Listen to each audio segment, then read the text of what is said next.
The most essential thing about the Sea Ranch is that it's set up so that the houses and the landscape become interactive. They define each other. The thing is for the buildings to become part of what's defining the larger common experience. So when you're building here, you're not just building your house, you're building a piece of something more. This is one of those trails that cuts through the meadow. The Sea Ranch is 10 miles long and average of a mile deep. Has about approximately 60 miles of trails. They go up into the forest and around and back and forth and across. But the idea is that people don't just look at this common space, exactly, part of the view, but to be used. Right, exactly. Yeah. Well, and in a way that's about experiencing the place rather than following a golf ball or something.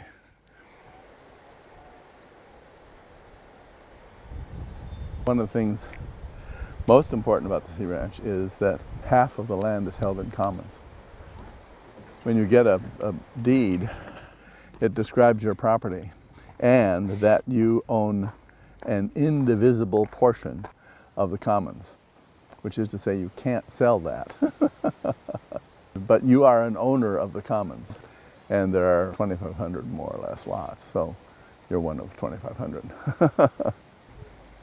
I mean, as an example of the private and the commons, the property line is probably about 5 or 10 feet beyond that wall there, and then the rest of everything you see is commons. See, this meadow goes all the way down to the bluff, and it has that house over there and some brush. This is all commons. One of the design restrictions is that you do not put a fence between your house and the commons. You can put a fence between houses, and you can put a fence to the road, but you can't put a fence to the commons. The great thing about that is the commons doesn't get chopped up, but also that as you're sitting in your house, you own all that. Your property is suddenly this big extended batch of stuff, yeah. This is actually the second independent house I designed at the Sea Ranch. And one of the things I like most about it is that from here, this tree has gotten out of control, but from here you can actually still experience the ocean. And in fact, from that road coming down, you can see through and out to the ocean. So it's not one big thing. You're thinking about the bigger community, right. Even with the views. Right, right. When you're doing a house and a lot, often people don't think in urban design terms about what is this doing to make the larger picture. It's made in these pieces that are of different sizes and juxtaposed against each other, so it's not a wall keeping everything off. This is the front door, as it were, and then it looks off at this. And one of the nice things is that there's a little swale in the land over here between the houses. You get quite a bit of view without much sense of the neighbors. There's a spectacular view down that way. This is the trail, and one of the most important things about the Sea Ranch is that it's 10 miles long, and there's a bluff trail all the way. The bluff trail is in front of the houses, not behind them, which means that that common experience that everybody owns is a major part of what this place is. So this is the bluff trail. You can walk along here, and these grasses are kept natural. They get to be very high, and this was a sheep ranch.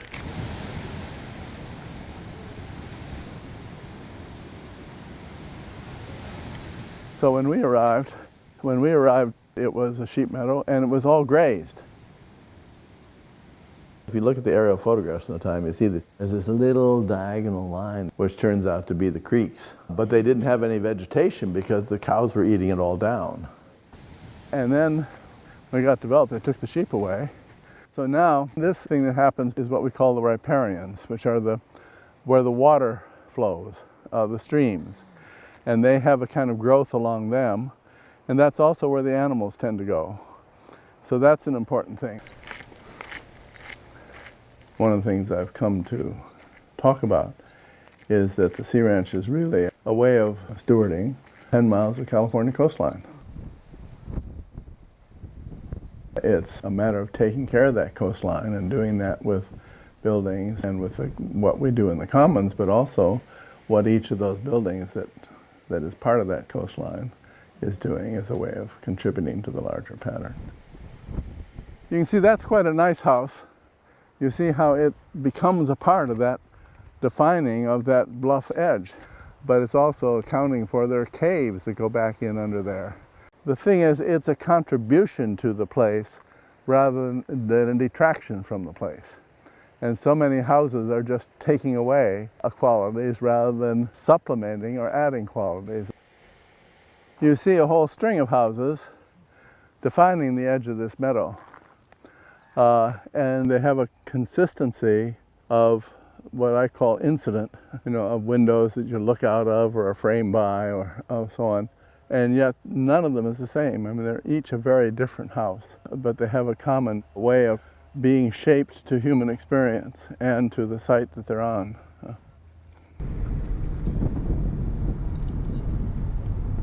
When we were starting, the whole question of environmental design was a very important consideration. You make something that's part of something bigger, something more. This is an interesting house with a sod roof. That was very much on people's minds. How are you making something that is an environment for experience? And how are you making something that's part of a larger environment like climate and landscape and so on? You don't see cars or sort of anything. One of the things it seems so small, but one of the most important things is that cars always have to be shielded. And people tended to say, what's wrong with cars? Well, what's wrong with cars is that because they're a molded surface and shiny, whenever the sun is out, there's glare off the car from any direction. I mean, getting that glitter out of the landscape is hugely important, yeah. And these sheep fences are a part of, there was at one point when people were talking, what's the essence of Sea Ranch? One of the old timers said, it's the sheep fences. And then this is the street side of a house I designed for my brother.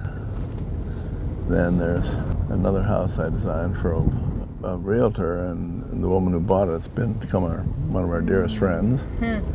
And this is the back of our house. And their lot is rather deep, so we leave the back, which was wet, as a part of a commons. And so this is our property, but effectively it's a private piece of commons. This is commons, so it all kind of goes together.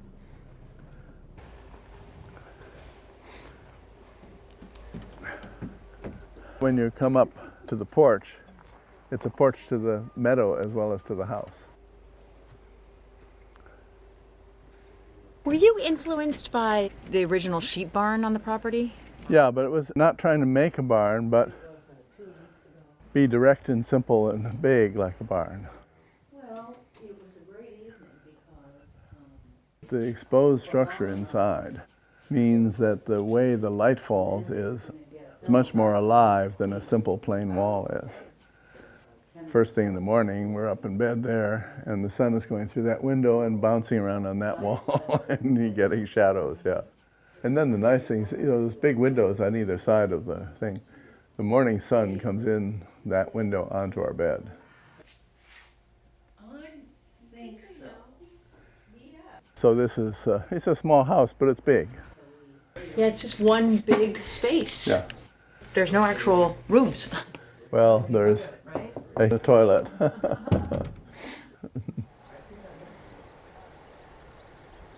We set the house low on the ground, so you don't really see much of the other houses over there, but you do see over to the hedgerow.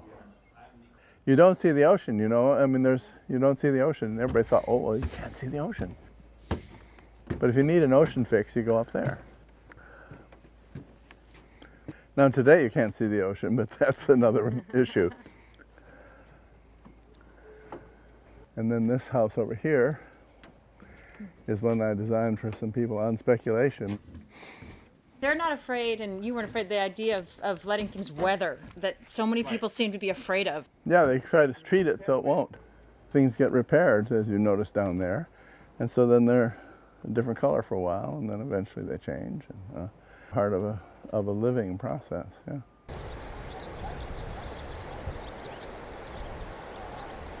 It's just part of that landscape. That's the whole point. And there's such a variation in the landscape itself. What the wind does to the trees and how they respond to it. The rocks themselves and the way they've been eaten away. All of those things are full of evidence of change.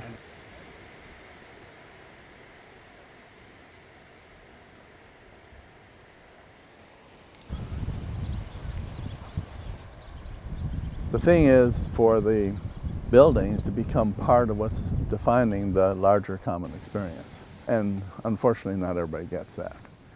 A lot of them have a kind of gray stain because they think that looks weathered and it has a pigment in it. What happens is if you do that too many times, and it has to be done periodically, the pigment builds up and eventually it becomes like a paint.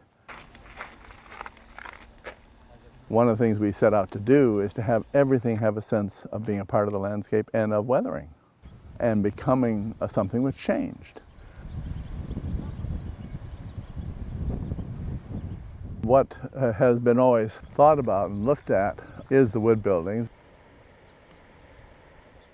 Wood was seen as a kind of material that would weather and would be also obviously very important that it came basically from the territory. And still, you can get wood from not very far away. This is redwood and Douglas fir territory, and that's what many of the best houses are built out of. It's nothing like a photo finish, right? It's something that goes with the... Yes, it continues. You know, there are many people who build here who don't get it, who are out to make their statement on the land, and the design committee, they always try to bring it back to thinking about the larger picture, but it's not easy sometimes. I have the feeling that just by coming here, you should be able to understand it, but well, some that was people it. may not. Well, that's true. That was the original intention, is that this would be a community of people who had like feelings about the environment. But that changed over time. You know, it's 50 years. The world has changed a lot in those 50 years. And there's always the pressure of the real estate market, which is inclined to talk about everything that it does for you, not what it does about being part of something else. Now this is a departure in terms of material. One of the things that was of concern, as I said before, about the wood houses was that they weathered and changed, and so like the landscape they changed. Well, the cor-ten steel weathers and changes. The other thing is the concrete. One of the design rules was that you should not read the foundation. We wanted it to be that these were simple volumes that sat in the landscape and became part of the landscape. But here, this is something which is actually emerging from the site. And bringing this earth up was something I at first was skeptical about, but I've come to think it was very good. This actually does a wonderful job of keeping track of the larger meadow. And you approach it in a very nice way. And then, wow, this little angle here is making just a nice little enclosure there that's not dominated by the house. It relates to it and incorporates it. And then there's the cove beyond, and you don't immediately see the cove, but if you go out there, then of course you're really close to it.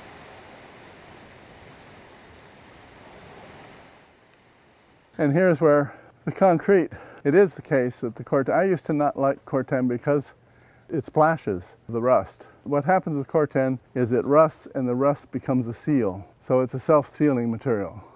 But the rust also goes other places.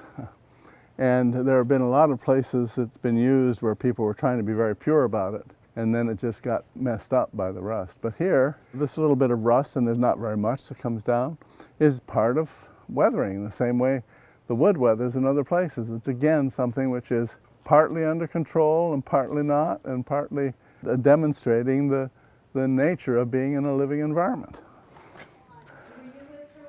Now we can come in, up some steps because it's following the land, and get that extraordinary outlook.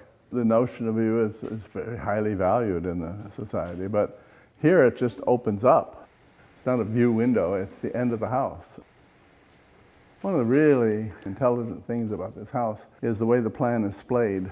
It takes advantage of this whole volume and then stacks spaces within that volume, including winding up at the bedroom end up there and then intermediate space in between. So there's a lot of different kinds of spaces that are packed in here.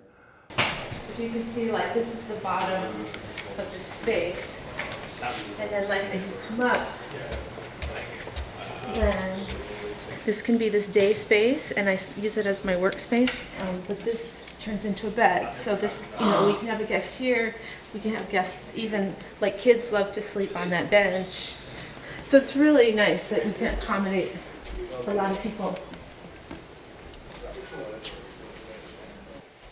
So here you can get a sense of how, isn't it amazing, like the space stepping down like that, and it's just a pretty amazing place to wake up in the morning. Wow. So The other thing is that it's narrower up there at the top than it is down here, which gets you a wider stretch of the cove. And then from up there, it's a more intimate space. what's great is we sometimes just, because of the way the house is, we can just be here alone and be meditating or just reading, and it doesn't feel too big, but then it can kind of like open up and accommodate so many people. So hidden. Yeah. This kitchen, it's a staging platform, and that's really what hosting is. And then if there are times when that isn't what's happening, all this kitchen apparatus simply becomes a handsome piece of furniture. But then the other thing I like about the house is the wonderful, careful way in which everything is made. And it's often showing how it's made. So this is showing the raw edge of the plywood, and just as well as the beautiful grain. And so that joining is happening everywhere. Very careful joining of things. I mean, the way that metal frame with the windows, perfectly standard windows, is set into the concrete and then joined by the wood, and then the interlocking of the shelves and the end pieces. Everywhere you look, there's not something grabbing your attention, there's something that rewards your attention. And then just the plywood, which is simply treated and is very much, what the house is made of. That's the other thing. Nothing is so dogmatic that it happens all the time. The concrete block there that has the fireplace in it is a nice shape, but it's not the point of the room. And the rigor of this concrete set here with the toilets and bathrooms in it, and then the concrete floor, is a very good idea because it's indestructible, essentially. It's done so simply. Is this something you could have envisioned 50 years ago? Well, the materials, the cor-ten steel didn't exist when we started. But this does show that you can take, still sort of a basic idea you had. It can grow, it can change, it can fit a more modern house, it can... What we were trying to do is to set up a way of thinking about how to make buildings in this context. Where they're sited was important, and how they were sited, and they were related so closely to the land and to the wind and to the sun.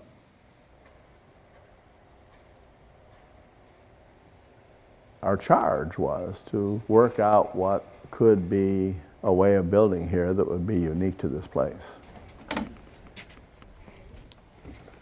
And here's the study, or whatever it is I do in here.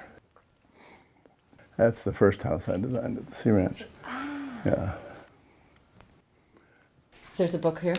It's about describing the place so people know it over time.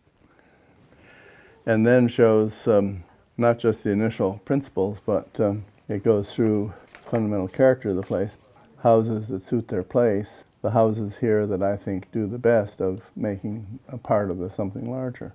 That's the one next door, and then this is my brother's house, which is a very nice house. Do you think that people could try to replicate more this idea? Well, we hope there would be people that would put things together and pay attention to each other in this way, yeah. And so this is one of the cluster units. And you can see how much common there is. Yeah, right. That's very important. But is it more expensive to try to? Well, what happens is that because you invest more in the commons, you get less from each individual sale. And probably most people wouldn't recognize the value of the commons and therefore wouldn't be quite so ready to pay for it. It's supposed to be kind of like this ideal vision of how housing should be or could be? We have always resisted the idea of a utopian notion of what a house should be. We have thought that every house should be particular to its place and its family. And so the utopia, if you will, is that there would be a process that made that so. Look at that rock. To the extent that there was a utopian vision, it was that there would be a set of people who were being really alert to making the most of the experiences of a place together, and a place that would have qualities they would make the most of.